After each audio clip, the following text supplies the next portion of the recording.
And welcome back to Adobe Live. We're joined today by the one and only Tony Harmer for the Tony Harmer's Tony Harmer Show with and by Tony Harmer. Hi, Tony. Hello, mate. Hammer time.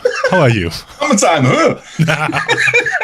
I'm good, thank you. Hey, by the way, I don't know if you saw it in the Discord, but we've got end credits now on there as well, which is really, really funny. Yeah, we do. Oh man, with the Curb Your Enthusiasm theme, like dun dun. Yeah. Very, very good. Very, very good. Too bad we can't play it on stream. That music is copyright. I've actually tried to license it, but I can't find out how. Maybe I need your help. Really? Yeah, you can't. So can't you just do sort of a MIDI version of it or something? Just give me ukulele and I'll strum it for you. Blum, blum, blum.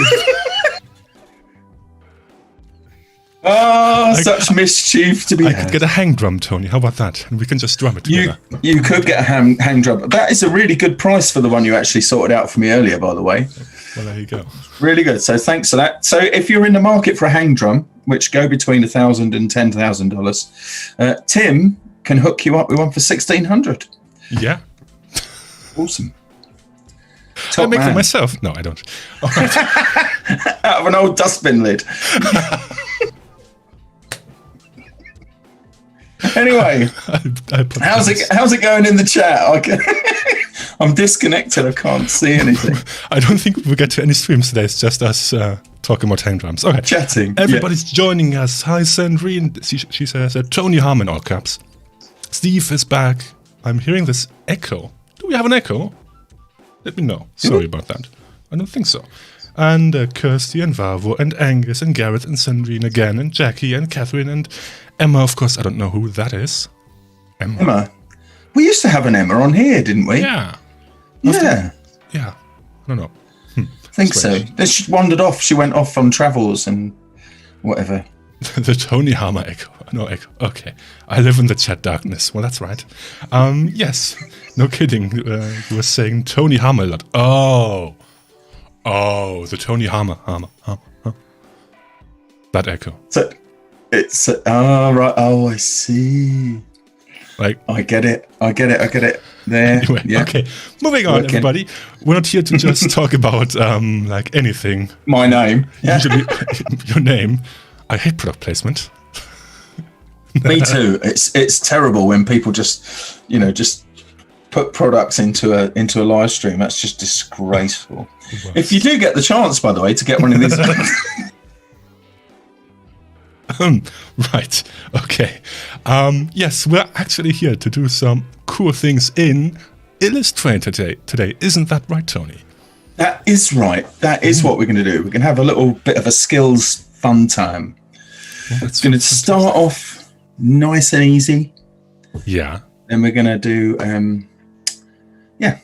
something cool, which will hopefully inspire you. By the way, before we get started, if you are watching this on YouTube or anywhere else, make sure to come to behance.net/Adobe Live. I will put the link right there. behance.net/Adobe Live. That's where the chat is happening. That's where the cool kids hang out. So come on over, join, say hi, and we can read your questions over there. And also, if this is your first time joining, we do have a fantastic Discord community. I will send that link in the chat later today, but you should definitely join because we have some amazing conversations there. And you can also share your work, by the way. Give feedback, provide feedback, take feedback. Really fantastic community. And one more thing before we get started, and I promise that will be the last one. We do have a fantastic show on Monday. And I'd just like to tease that because it will be a show unlike anything else you've ever seen on Adobe Live before. The most exciting one of the year. If you're back at work, take the day off, even if it's your first day back. I think it's a bank holiday, actually. So you should definitely join us. We will be live. We will need your help. It's going to be fantastic. We need you. We need you to join the stream. All right.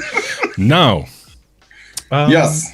People are still joining in. James, Laura, Catherine, everybody's saying hi. Yes, join us on Monday. Yes. But for now, that's enough from me. Tony, what do you have in store for us today?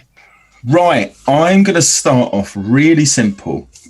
I've dug out some tutorial things I've done before to get over some skills, right? So that you can pick up some new skills. I'm always about honing your skills. So what I'm going to do first of all is do a thing that used to be quite popular for me. And in fact, at one point I've actually done this and it's recorded somewhere in under a minute. It's not going to take me a minute right now because I'll be talking about it, but you'll see how with a bit of practice, you could do this in under a minute. And what I'm going to build is a popular game board, at least the structure of the game board. And you've got to guess what game it is as we Scrabble. go.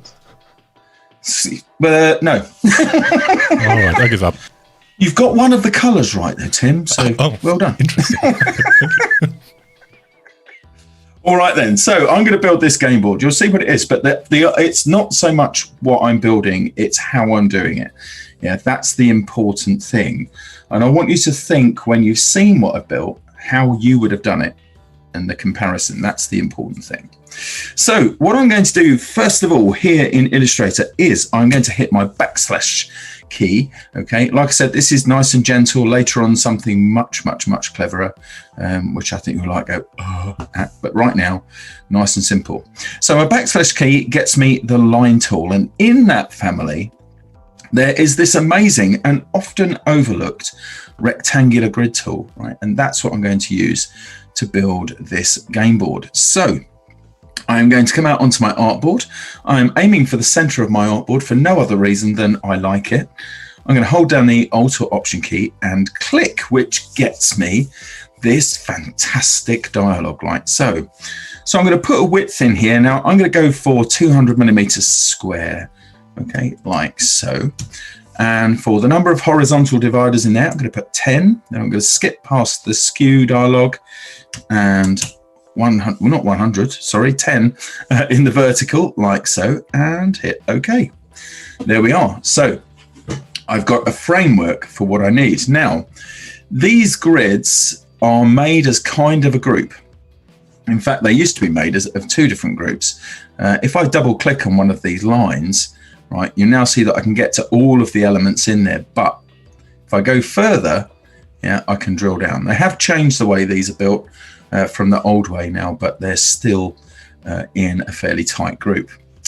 I'm then going to get my group selection tool because that's good for working with groups. And I'm going to click on one of the lines just here and I'm going to move it. I'm going to move it quite quickly. So I'll hold down the Shift key and tap my right arrow 1, 2, 3 times just there. Then I'll do that on the left, on the right hand side, 1, 2, 3, moving left. Once I've decided on an amount to move, then I'll just carry on and do that in each direction. Same amount, 1, 2, 3, like that. And down here, 1, 2, 3, in like so. All right, all good. Now I've got that, I'm going to go ahead and select this set of lines and distribute them horizontally like so. And then I'll select this set of lines just here and distribute them vertically like that. Perfect. Can you see what it is yet? No. Right, I'm going to select the outer rectangle because there's a rectangle just here, and I am going to tap S on my keyboard, which gets me the scale tool, hit return so I can work within this dialogue, and I'm going to dial this down. So I'm just going to keep going here. People in the chat got it. It's a towel. It's what? A towel. A towel. It does look like one now. It looks like a rug, doesn't it? With all of the strands going out the side. Anyway, I'll scale down the outer rectangle. I want this as a copy. I could click copy, or I could just hold down the Alt or Option key and hit return, which gets you to the same thing. I'm going to hold down the Command key and select the outer rectangle again. Now remember, I still have the scale tool active, so I can hit return. And this time I'm going to go the opposite way round and just dial that out. That should that will do about there, I think, and make a copy of that. So I've got the structure basically of my game board. Has the chat got it yet? Do they know? They're talking about owls now. They're talking about owls. Oh, I think Angus got draw 2 circles Right, draw one circle, copy that across. Yeah, now draw the rest of the owl. That sort of thing. You ever seen that tutorial? I'm quite happy to show you. Yeah, it's really good. Add detail and shading. That's the thing. So you normally do that. You go, okay, here's how to draw an owl. So I'll draw a circle like so, and then I'll create a duplicate of that. And then later on, just add some detail and shading, and you've got your owl. Perfect. Good stuff. Angus has got it, has he? Yes. You have monopoly on this, Tony. I have got the monopoly on this, absolutely. So what I'm going to do now then is select this group here. I'm going to go for my shape builder tool, Shift M, like so, and then holding down Shift, I can just drag across this center here to make that grid. Then, still using the shape builder, I'm going to work my way around this and remove some lines that I don't need. So I'm going to do that. I've actually got a map of these so that I can draw them again. So hold on. So that's the thingy, two, and that's a railway in the middle, isn't it? Train thingy. So I'll just go around and get these lines like so, like that, and like that, and down here. Can you see this all right? Yes. It's all working okay? Perfect. Interestingly enough, in my broadcasting software, it can't quite cope with the pattern, so it looks like a moire pattern. No way. And it doesn't on stream, which is super weird. That reminds me of the song. Yeah. Don't start that again. No, I won't. Anyway, once I've got that far, that's fine. And at this point, I'm going to turn this into a live paint object. Now, the shortcut for that is Option Command or Alt Control X, or you can go up to the object menu. You can come all the way down to live paint and choose Make just there. So now it's become a live paint object. Now I'm not quite ready to paint. I'm very close to being ready to paint, but not exactly ready because of this little thing here. This would be the sort of go to jail kind of square. And for this, I need to use the live paint selection tool. Shift L gets you that. It's here in the little live paint family. So shape builder, live paint bucket, live paint selection tool. And I'm going to go ahead and click on that stroke. I'm then going to cut that to my clipboard. I can now go back to sort of a regular selection tool. I'm going to double click so I'm inside the group and then paste this in front, Command F, like so, and then just bring that out there so there's enough room for people to go by. Perfect. There's a question in the chat. What is actually live paint? So live paint is a way of filling, well, live paint is a lot of things actually, but it's a way of filling regions very, very quickly. So it's a way that you can color in regions really, really quickly. And it's one of the most useful skills to have, right, in Illustrator, because you can do things so quickly. What I'm going to do here is just color this board in. Now, go on. What's up now? Tell me do. Tony, you've won first prize in the beauty contest. Collect 10 pounds. You're cracking. So good. Oh dear. Yeah, right. Fantastic. 10 points. I'm just going to add this color theme here. I've got two color themes here, which I'm going to add to my swatches. Okay. One of the ways you could search for colors, by the way, is using the color themes extension here. It's not in with the extensions, it's just on its own down here, but it is an extension, and you can explore and you can type in words like Monopoly. However, as this isn't curated, people can put whatever they want basically in there and call it Monopoly, but just so you know, it is a place you can go for color inspiration.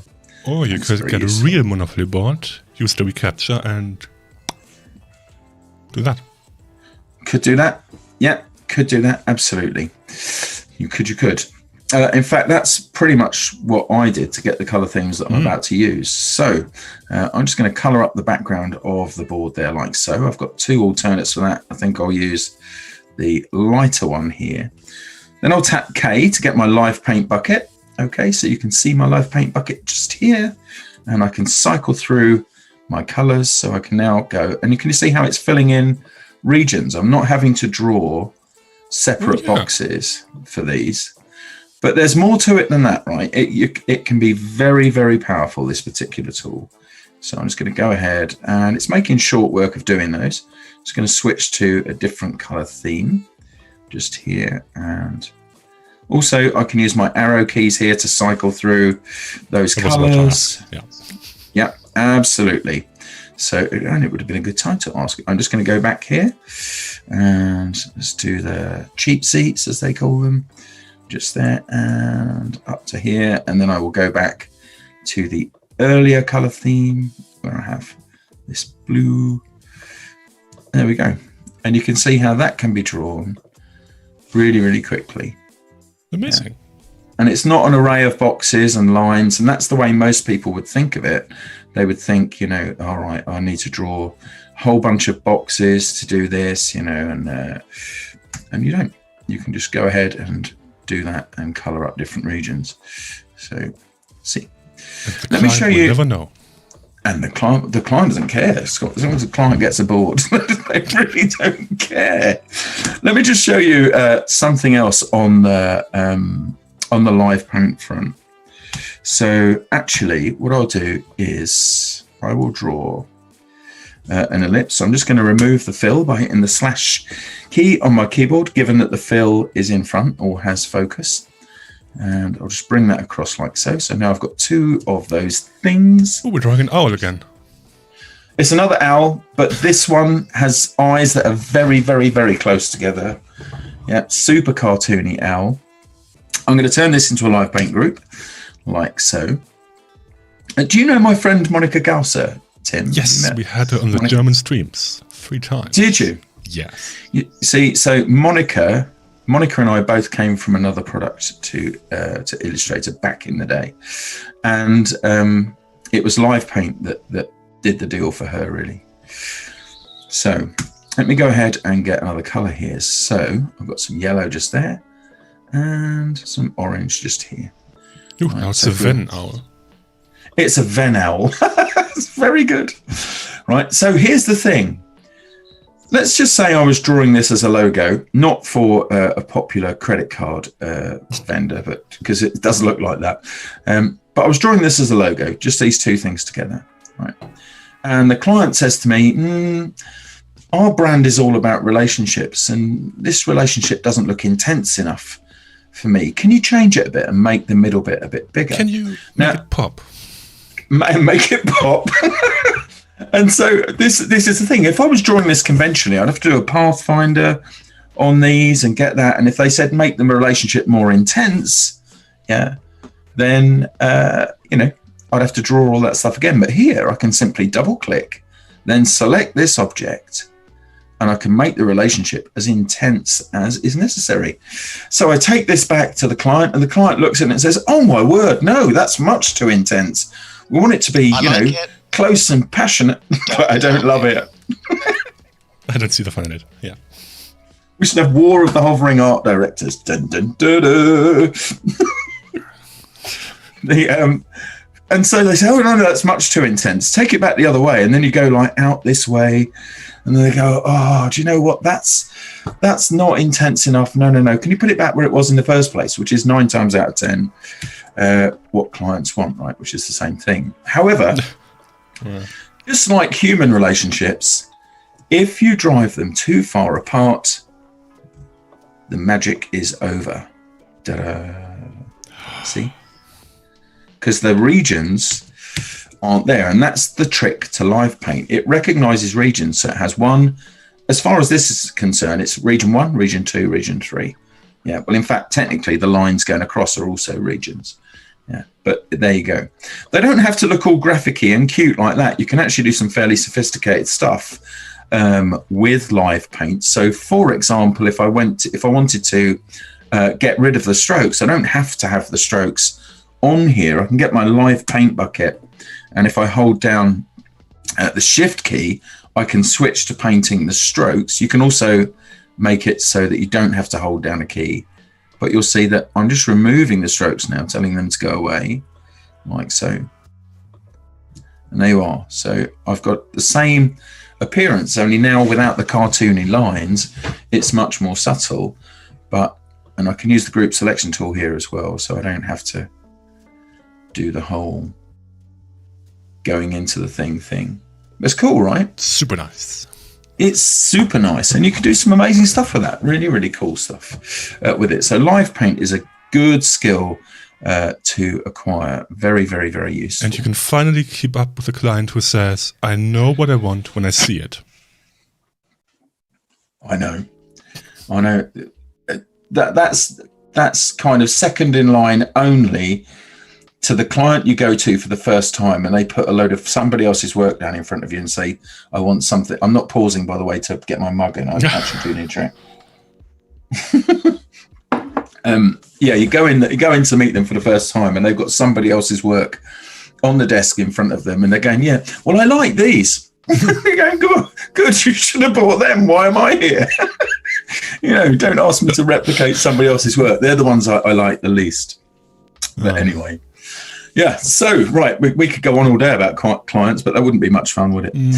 So, here's the main hate salad of a stream. Oh, yeah, and do you know that's what I like about our Discord? It isn't a complete hate salad. Yeah, right. Yeah, it is. It's nice, lovely. Let's go ahead and investigate. And for some people, this will be like, well, duh, I know this, right? But do you really, is my question to you.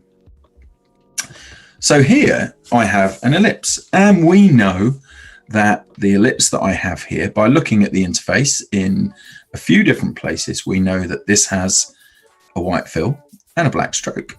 There you go. It's at the top. Here it is over in the Properties Inspector.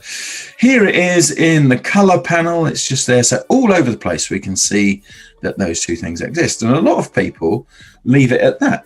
Now, here's what a lot of people do if they want to, for example, add some gradation into that as well. So let's make this a slightly more interesting fill. I'm just going to use one of my friend Von's patterns just here.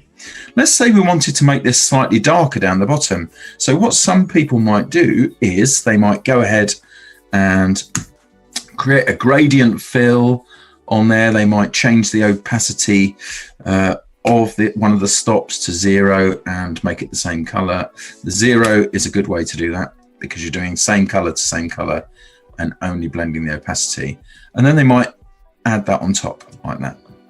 Right, so, and then just make sure they're all aligned. So you might spend time doing all of that stuff to align them. You see the nature of the problem? I guess it works in a pinch. Well, there is a strong argument for if it works, that's just fine. Absolutely. And if that works for you, that's fine. But the problem really is that it doesn't work for a lot of people, because once you get slightly more complicated than just two circles together and you start, then it becomes the fact that you're managing two assets just there. Right. Yeah? And that if you accidentally move one and you don't notice that you've moved it, yeah. And I'm not saying it's going to be as dramatic as that. I mean, it might just be just a fraction, but it still changes it. It will still change the appearance somewhere else. Yeah. Okay. That's when there's a problem. So what people, I think, in quite a lot of cases should investigate are using appearances it's the most powerful part of Illustrator. It's my favorite part of Illustrator. And all of that action happens here in the appearance panel. And any of the streams I've done with Illustrator before have always involved this panel because it's a smarter way of working. If you need individual assets, you can deal with that afterwards. But here we are. This tells me what this object currently contains. So it tells me I've got a 1-point stroke here and I've got a fill, and that fill happens to be that pattern. And you can see that I can access all of the things that I need to access from inside this panel. It's like the super panel of Illustrator. Now I can go ahead and target this fill here. And what I'm going to do is add a new fill. So I'm going to hold down the Command key and hit the / key. If you want to, you could always come down to the bottom here and click this icon to add a new fill just there like so. And I'll change this fill for a gradient, and I can edit the gradient in exactly the same way. So I'll just make this slightly different this time so it's easier to see. In fact, I'll make this super bright, okay, and super bad, like so. Okay, so we've got that thing going on just there. Yeah, now I can change everything else I need to change about it. If I want to change where it is, I can rotate it around like so. Yeah. I can also change the way that it blends. So I've got what's called an attribute level blending option here.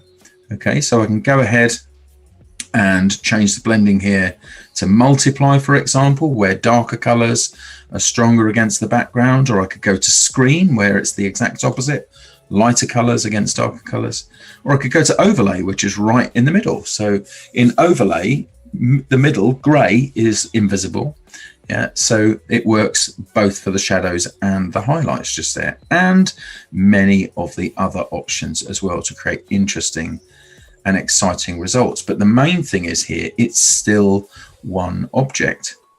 If I go to the stroke here, I'm going to make a big stroke on the side there, and actually move that stroke to the outside like so. And then I'm going to add an additional stroke. Now it's the same as before, Command / apart from you add in the Alt or Option key to do that, to add a new stroke. And I'll make this one white, and then I'll dial this one down in size like so. Yeah, so that's one object that's portable. Yeah, so I can move that and know that everything with it moves at the same time. Yeah, very nice. Or one thing. Now the only thing I need to worry about there is when I'm doing this, when I'm actually scaling an object like that, you need to make sure that scaling is allowed. And you do that in the transform panel, and you can see there's this small check just here for scale, strokes and effects. If you turn that off, so at the moment this has got an 8 and a bit something stroke there and a 20 and a bit something stroke there. Okay, and then I go ahead and resize this. You see it's still keeping those strokes like so. So that's the thing, that's the gotcha. You need to make sure it's permitted to do that. And the chat is impressed. They are saying per object layers clever, and Kirsty's saying wow, nice, and Catherine is back. Oh hi, welcome back. And yes, hey, if you are watching this, by the way, if you're wondering who I'm talking about the Behance chat, so make sure to join us, be.net/Adobe Live, if you have any questions. Yes. Okay. And scale round corners now too, Gareth says. You can actually scale round corners. Yeah, you can. Oh. Yeah, that is an option that you have, which is just here inside the transform dialog as well. Very useful if you're doing something that has rounded corners. You can't believe, honestly, if you went back just a few years, just like 5 or 6 years, rounded corners used to be an effect that you would add to something. Yeah, so you'd have another effect to manage from that. And on that note, actually, effects, if I went here to effects and highlighted any one of these fills, I can add attribute level effects to that as well. So for example, I might decide that, I don't know, I want to stylize this with an inner glow. So I can add an inner glow like so and just dial up the width of that glow. Can you see that? Yes. All nice and soft. And I could move that around as well if I wanted to, or move the object around with the glow inside of it. And it's the key to making smarter objects. Last week we were doing maps, right? Do you remember doing the whole map thing last week? We were doing fantasy maps last week. Maps. Here's a nice trick using appearances Totika, for you. So I think it was Totika. It was me, you, and Kirsty. It was. So you're in which town is yours, Ben? Where are you in, Tim? Halle. Halle. There you go. You're in Halle, like so. There we go. Fantastic. I'm not going to bother messing around with the font particularly at the moment, but let's say I was making some labels for a map, okay, and I wanted them to stand out against the background of the map.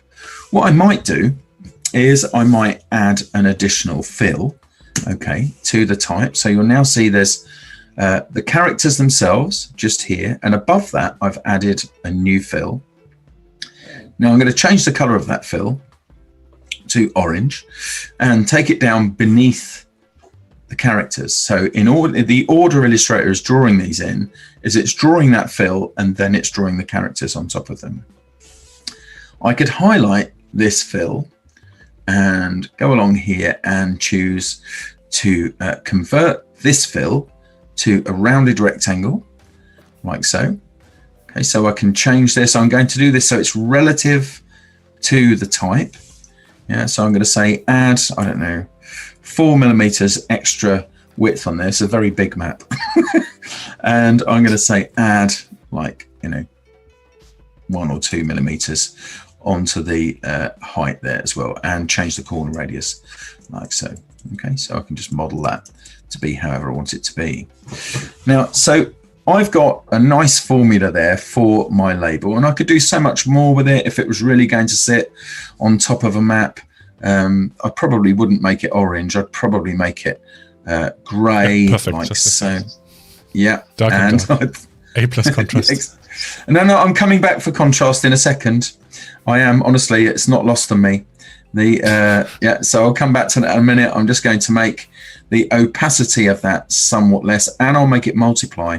So whatever ground it's on top of, it should show through just nicely. And you can see there with, all of that stuff. In fact, if I just go ahead and copy that out, I'll pop across into this Monopoly board.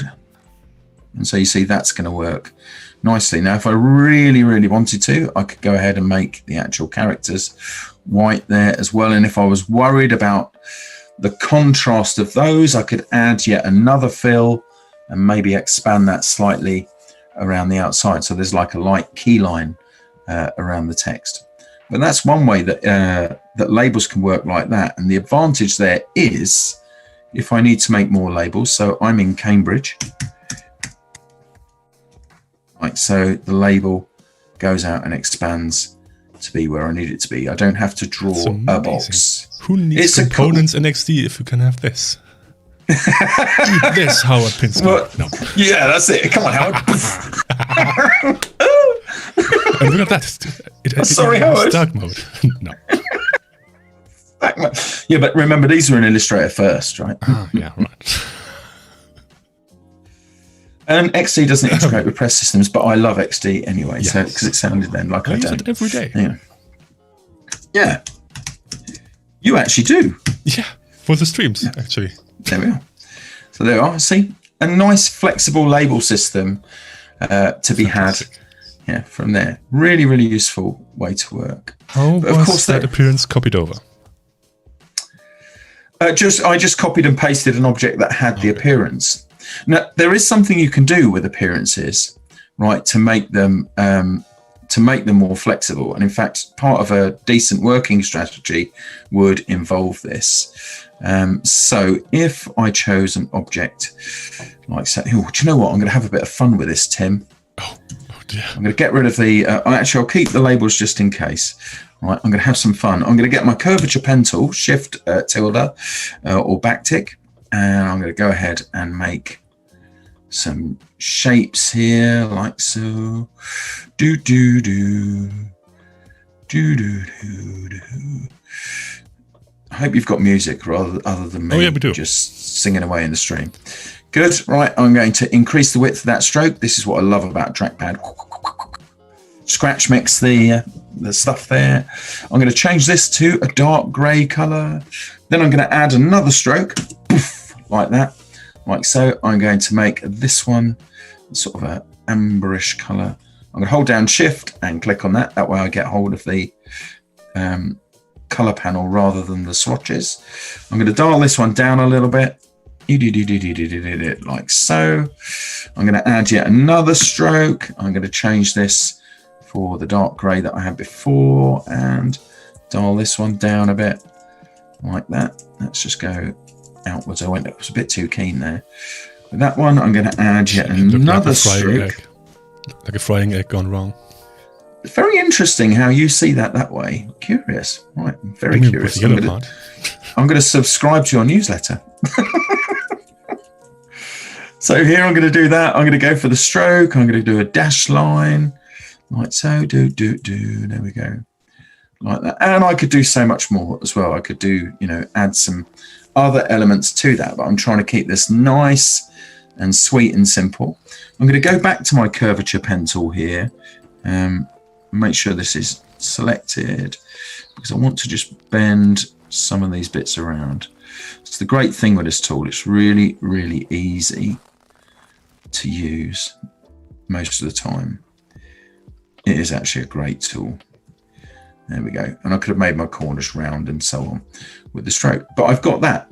What I'm then going to do is just go back and I'll drop this back where it belongs, just in there, like so. I'm going to go to my graphic styles here, add this as a new graphic style. Now what I should have done is named it.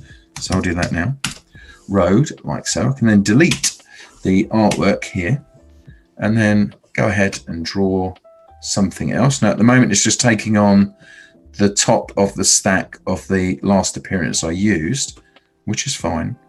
I'll draw a couple of these. There, like Draw that. some country roads that will never take you home because it's a circle. Never take me home. There we go. But just with one click, I've applied that appearance to it. And if I wanted to model the appearance further, so let's just say that I took this to my client. My client said, oh no, the dashes are too short. Can you make the dashes longer? Yeah, make the logo bigger, dashes longer, whichever. Can go into there and I can just increase the dashes. Oh, I'm actually increasing the width there. Hello, I can do that down here. I'm going to increase the length of the dashes like so. Now you'll notice it's only changing on this one, which is exactly correct. That's what I want it to do. I'm now going to drag this into the graphic styles panel. Okay, but when I get there, I'm going to hold down the Alt or Option key and drag it over the top of the style, which redefines the style like so. Yeah. Now that is a form of magic, really, to do that. Adobe Cadabra. There you go. Has Rufus trademarked that? Just imagine he has. Too late. Too late. He should have done. Very good. Right. So there you are. That's part of the magic of it. But we can go still further. And what I'd like to do now is I want to make something with one single anchor point. Is that even legal? Yes. There it is. I've added an anchor point. I'm going to hit escape. That is the one and only anchor point. Something that actually has no dimension whatsoever. A vector anchor point, nothing. You can't add an appearance to a single point on its own, or you can't add a visual appearance right now to a single point on its own because it doesn't have anything. But we can add some. So what I'm going to do is I'm going to get rid of the stroke as it is at the moment because it's sat there but you can't see it. But what I'm going to do is go ahead and convert that to a shape. Okay, and then I'm going to prescribe the shape just here. Do you know what? Before I do that, Tim, I'm just going to change the color of it so everybody can see, because otherwise it's a little bit disappointing, isn't it? If you can't see it. Convert to shape, rounded rectangle, so we can actually see a result. 7 points is a bit more than I wanted, but here I'm going to go for absolute size, and I'm just going to increase the size like so. Also didn't plan on keeping the dotted line, but that's fine too. I'll go for 100 in width, and we'll go up to, I don't know, 160-ish on that. And the corner radius is just fine. I'll make that a round number. No reason other than I just like them. I'll turn off dashed line here, and I'll make this stroke slightly less strokey. All right, there we go. So we've got that attribute. Now, if I click the add new attribute or duplicate selected item thing here, that's exactly what it does. It duplicates that item. I can then go ahead and go to the rounded rectangle and make this one slightly smaller, like so. And we should have a prize for people who can guess what this is. I think we already have one. Do you? Chat who guessed it. Is it Monica? No.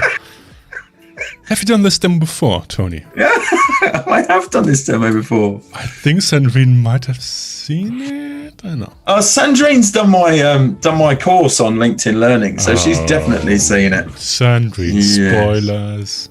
Spoilers, I know.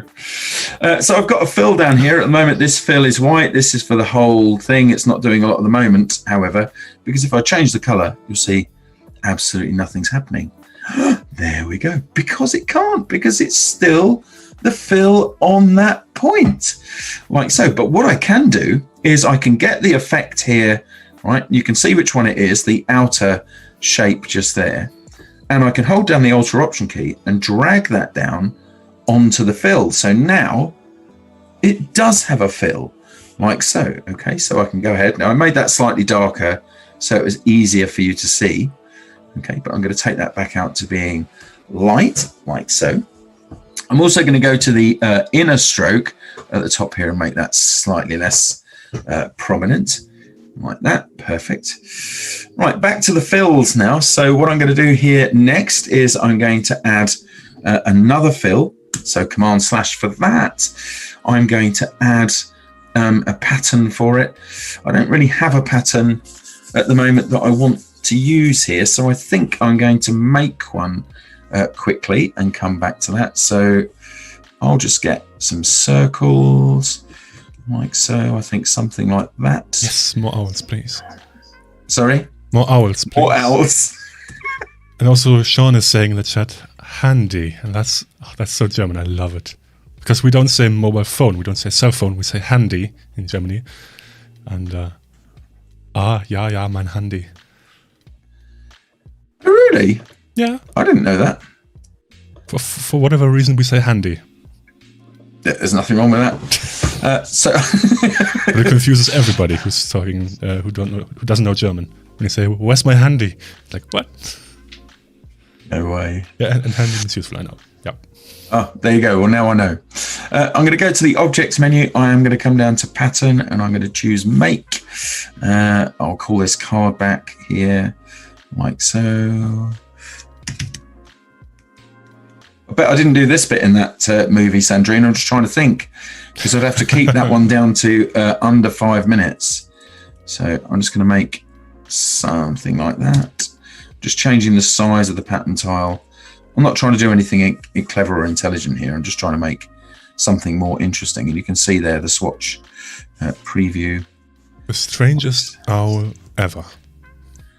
It's a jelly of owls. Who hates salad of owls? Salad of owls. That sounds very, very wrong. Right, I'll go back to my single anchor point just here and back to my appearance panel, and I'll go for that fill there and use the dreadful pattern that I just made. Now, again, this doesn't have the rounded rectangle effect on it, so this time I want to bring down the inner one onto that. There we go. So I've got a bit of a pattern going on just there. And that's pretty good. That's a reasonable card back, right? Would you say that's card back? Could you make it pop? And actually, I've just researched that a collective noun for owls is a parliament. So it's not a salad of owls, it's a parliament of owls. Yeah. But I think a salad of owls could also work. I can think of better things to have the collective noun as salad.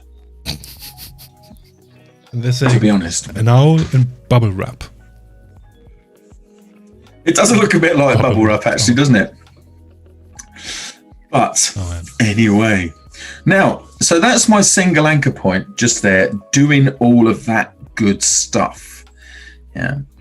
Okay. Now, what I want to do next.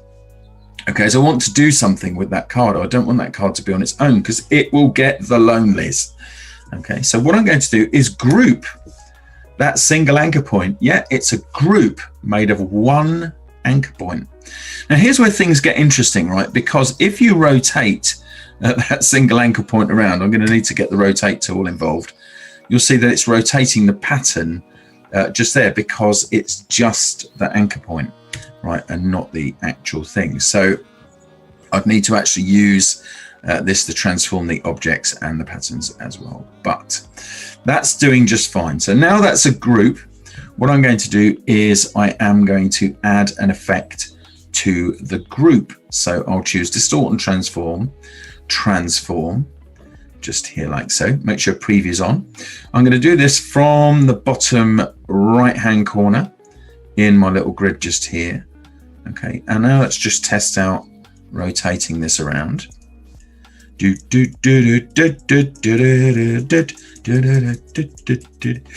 we go. So I've got that around like so. Now I think what I could do is actually add some copies.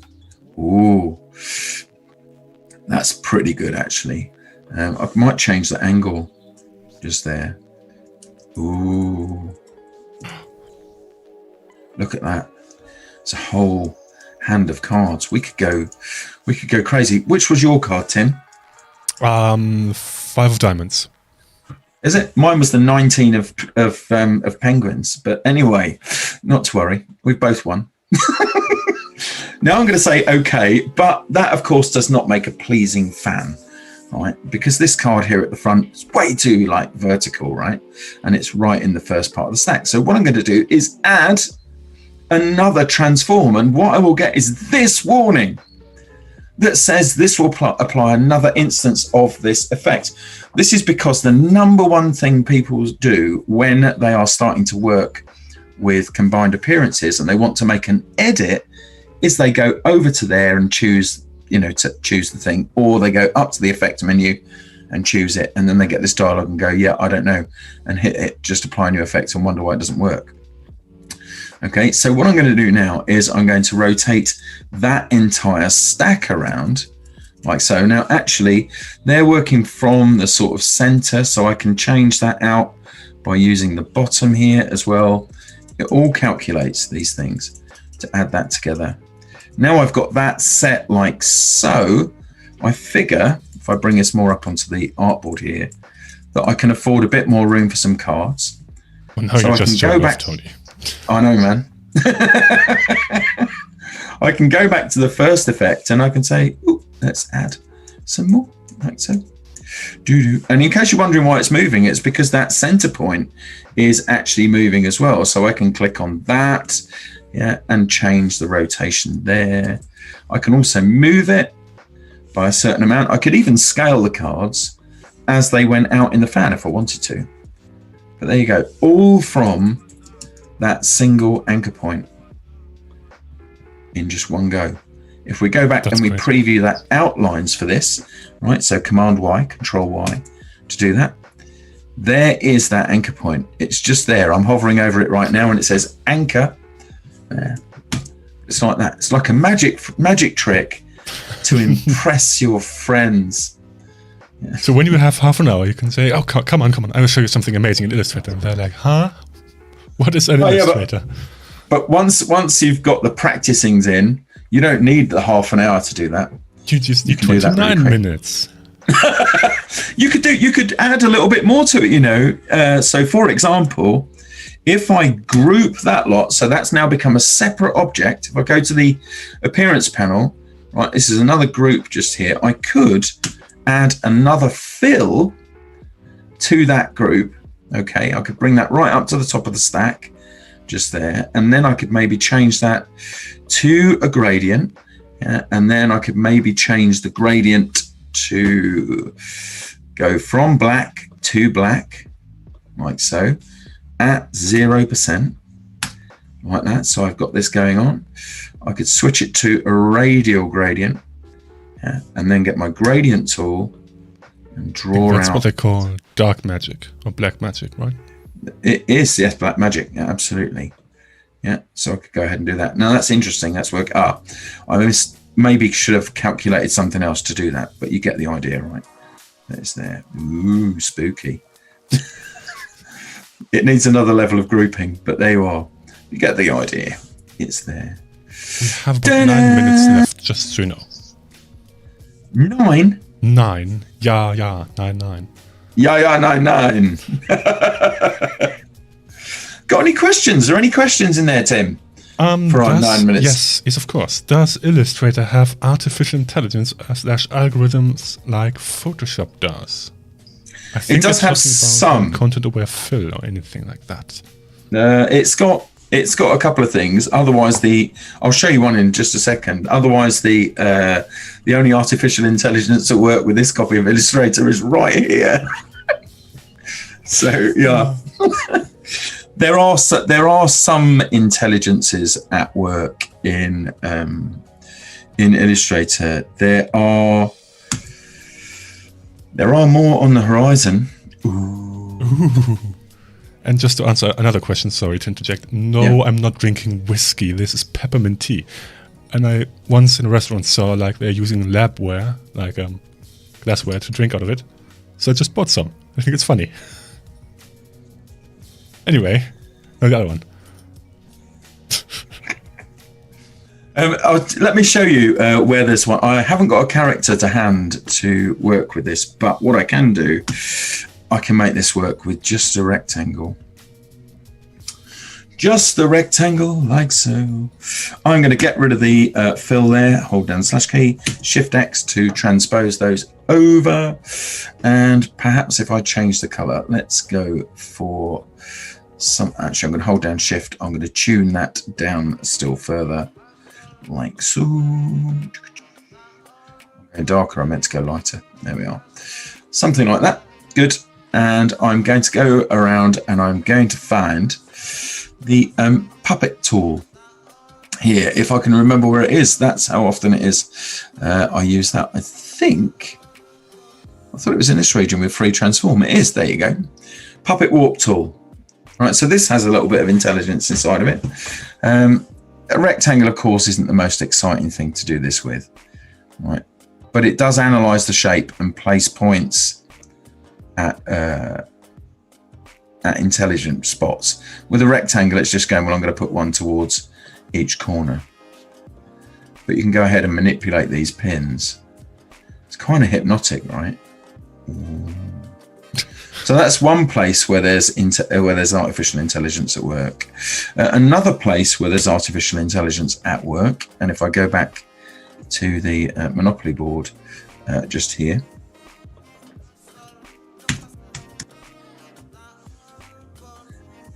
if I go back to this here, what I'm going to do is I am going to create another rectangle, not related to the Monopoly board, but if I hit the period key here, that gets me through to a gradient in the fill, depending on which thing has focus.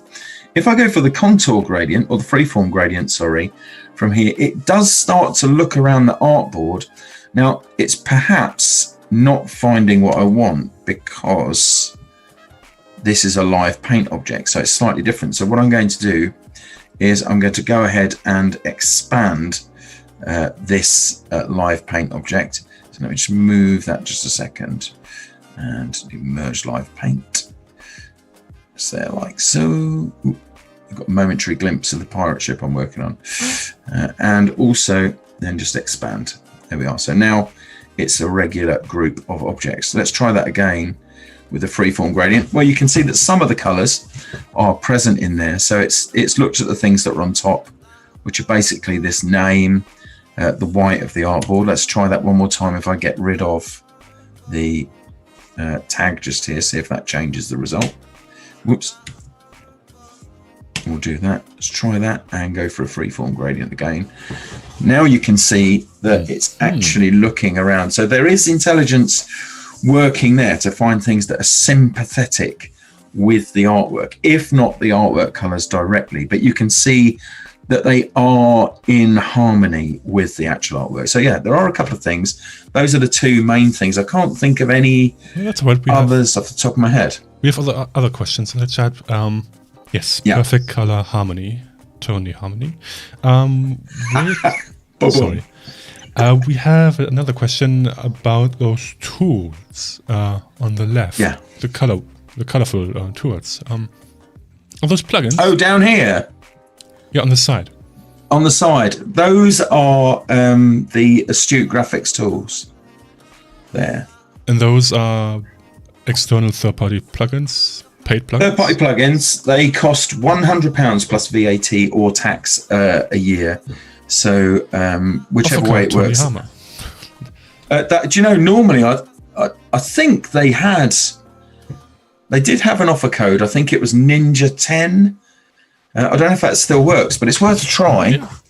Ninja 10, I think, for 10%. But I mean, for 100 quid a year, that's less than 30 pence. Well, 120 if you include the tax. Of course, if you're a business and you're VAT registered, then that really doesn't matter. So even at 120, that's still 30 pence a day. Do you want me to show you something cool with one of these? Yeah, we also have other questions, but sure, we have 5 minutes. Shoot with the questions. I'm good. I can do 2 things at once. You can multitask. That's amazing. All right. What is the fastest way to consolidate a bunch of objects in numerous groups and layers into one top-level layer? For After Effects, actually. He has to do some prep files for After Effects. So what's the fastest way to consolidate a bunch of objects in numerous groups and layers into one top-level layer? You can use the flatten artwork command, which you'll find in the layer. So you can just go ahead and do flatten artwork just there. That will bring everything down onto one layer. You could also potentially use the flatten transparency command as well, but it does depend on what the artwork is. And what you need to do is check the preview carefully. So if you go to object and flatten transparency, which at the moment is grayed out on the moment here, you get a dialog and you can determine how the transparency is flattened. But keep a close eye on the preview and make sure that you've got a backup of the work just in case it doesn't meet your exact requirements. All right. Does that make sense? Yeah, I hope that answered your question. Thank you very much for asking it. And it's a good question. What am I drawing? Yeah, that's another good question. What the heck is this? What the heck is this? This, my friend, is something that every kid wants, really, when it's warm. A mailbox. A mailbox. It is a mailbox. I've just made it slightly easier. Come on. A round mailbox. Oh dear, Tim. I liked your brother in the shampoo business. He was a nice guy. Your cousin, rather, in the shampoo business. I liked him. Tim O'Tay, your Irish cousin. Right, thank you very much for watching, everybody. That's it from us today, and no. Okay, one shape too many. Right, so let me go along and add some colours to this. So I need a vaguely white one. I need a bluish one. Let's have a sort of a greenish one and definitely a pinkish one just there. Ooh, how's that going? Right, you are wondering now what the heck I am doing, of course. First of all, I'm going to remove the strokes from all of those things. They're all white right now, but that's just fine. Where they are, I can still see them. I know they're still there. So I'm just going to go ahead and add some color into these like so. There we are. Good. Right. Oh, first off. Now I get it. It's the now worst you get color swatch ever. CMYK color swatch. There we go. Yeah, it needs changing. That does. Oh no, that's even better. Yeah. That's nearer what I'm actually after. There we go. So I want to add some texture in this. Last week we were talking about texture, if you remember. So what I'm going to do is use one of their plugins here called Texturino. I am going to go for 1 second. Wood. Cool. Yeah. There we go. Now we're gone. We were right on top of it. Okay. What? The camera. Oh, sorry. Yeah. Oh, sorry. Moving on. Okay. Cool. I'm going to change the blending mode here to overlay. I'm going to change the opacity down there like so. And the great thing is I'm not fiddling around to do this, right? I've just got it and it just works. This one here, I'm going to add, I'm actually going to add that as a swatch to my colors just here. That's fine. And I'm going to add another fill for that, I'm then going to go to that fill. And this is something else I could actually do with their plugins, but I'm just trying to not do absolutely everything in their plugins. I'm going to transform this fill down. Okay, so I'm just going to transform the scale horizontally. I'll just make that about, I don't know, 70 something percent there, like so. And then I'll hold down Shift to access the color options here. I'm going to go for HSB, right, hue, saturation, and brightness, because that way I can tune some of that just there. So we're getting there, right, with those. Then I am going to darken that up. It's not dark enough. So luckily I'm in that HSB mode there, like so. I'm going to select all of those objects there. I'm going to come along here and choose this panel, the space fill panel. I'm going to say, make me a space fill, like so. I'm going to resize all of the filling art just a little bit because it's a bit too big. It's a confetti cannon. It's a confetti cannon. I've gone too far with the resizes. Oh, that's perfect. Just finely sprinkle it on top of it so you can't even see it. It's like a dust. But there you go. Look at that. And I could get that to, I can change the way that works. At the moment, it's multiplying. It's making 84 different copies. I can just carry on randomizing that to get the look that I'm there for. Once I've got those things together, it's so much. I could do a whole thing on these, but that probably wouldn't be cool. We don't have the time for that. I know that. I know. I'm just going to go to my appearance panel here, drag this fill down beneath the other one, and I'm going to go for the offset path effect. Change that to round. So I've got some nice corners on there. Make that just a little bit. I'll keep it there just a bit bigger. Let's make that sort of a grey, and then add another one. So duplicate that particular thing, make it lighter, like so. Change the offset path. Oof, look at that. And that's just those 3 rectangles. They're using some of the beautiful coloured things from down there. The most colourful ever mailbox emoji I've seen in the world.